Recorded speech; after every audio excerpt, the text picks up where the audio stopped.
Hi hello, praise the Lord. ദൈവനാമം വാഴ്ത്തപ്പെടുമാറാകട്ടെ.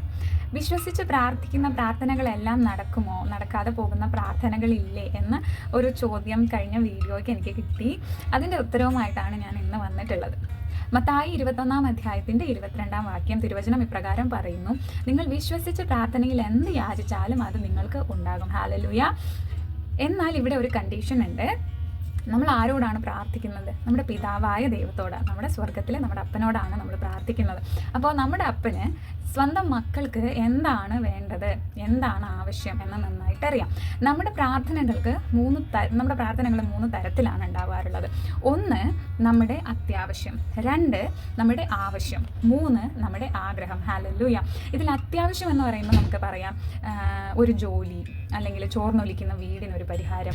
ഇനി ആവശ്യം എന്ന് വരുമ്പോഴത്തേക്കും അമ്മമാരെ സംബന്ധിച്ചിടത്തോളം മക്കൾക്ക് നല്ല വിദ്യാഭ്യാസം, മക്കളുടെ കല്യാണം, അങ്ങനെയുള്ള കാര്യങ്ങൾ. ഇനി ആഗ്രഹം എന്നൊരു സാധനമുണ്ട്. ഈ ആദ്യത്തെ രണ്ട് കാര്യത്തിന് നമ്മുടെ പ്രാർത്ഥനകൾക്ക് ഉത്തരം കിട്ടാൻ 100% നമുക്ക് നമ്മൾ വിശ്വസിക്കുവാണെങ്കിൽ 100% ഉത്തരം കിട്ടാനാണ് സാധ്യത കൂടുതൽ. അത് എൻ്റെ എക്സ്പീരിയൻസിൽ നിന്ന് എനിക്ക് ഗ്യാരണ്ടി തരാൻ പറ്റുന്നൊരു കാര്യമാണ്. നമ്മൾ വിശ്വാസത്തോടെ ഒരു ആവശ്യത്തിന് വേണ്ടിയോ അത്യാവശ്യത്തിന് വേണ്ടിയോ പ്രാർത്ഥിക്കുവാണെങ്കിൽ വാതിൽ തുറക്കപ്പെടാൻ ഭയങ്കര എളുപ്പമാണ്. പക്ഷെ നമ്മുടെ മൂന്നാമത്തെ പ്രശ്നം ഇതാണ്, ആഗ്രഹം. ഇപ്പോൾ എനിക്ക് വലിയൊരു ജേർണലിസ്റ്റ് ആവണം, അല്ലെങ്കിൽ എനിക്കൊരു ലോകം അറിയപ്പെടുന്ന പ്രശസ്തയാകണം, അല്ലെങ്കിൽ സിനിമ കായിക താരമാകണം എന്നതാണ് എൻ്റെ ആഗ്രഹമെങ്കിൽ അത് നടക്കാൻ ചിലപ്പം നടക്കാറുണ്ട്. പ്രാർത്ഥനകൾ കേൾക്കുന്ന ഒരു ദൈവമാണ് നമുക്കുള്ളത്. പക്ഷേ ഈ മൂന്നാമത്തെ പ്രാർത്ഥനയ്ക്കുള്ള പ്രശ്നം എന്താണെന്ന് വെച്ച് കഴിഞ്ഞാൽ, നമ്മുടെ ആഗ്രഹം നമ്മുടെ സ്വർഗത്തിലെ ദൈവത്തിൻ്റെ ആഗ്രഹത്തോട്, ഇഷ്ടത്തോട് ചേർന്ന് പോകുന്നുണ്ടോ എന്നുള്ളതാണ്. കർത്താവിന് നമ്മളെക്കുറിച്ച് ആഗ്രഹിക്കുന്ന ഒരാഗ്രഹമുണ്ട്, അല്ലെങ്കിൽ ഒരു വിചാരമുണ്ട്. ഇരമ്യാവ് 29:11 അങ്ങനെയാണ് പറയുന്നത്. ഇംഗ്ലീഷ് വേർഷനാണ് ബ്യൂട്ടിഫുൾ ആയിട്ടുള്ളത്.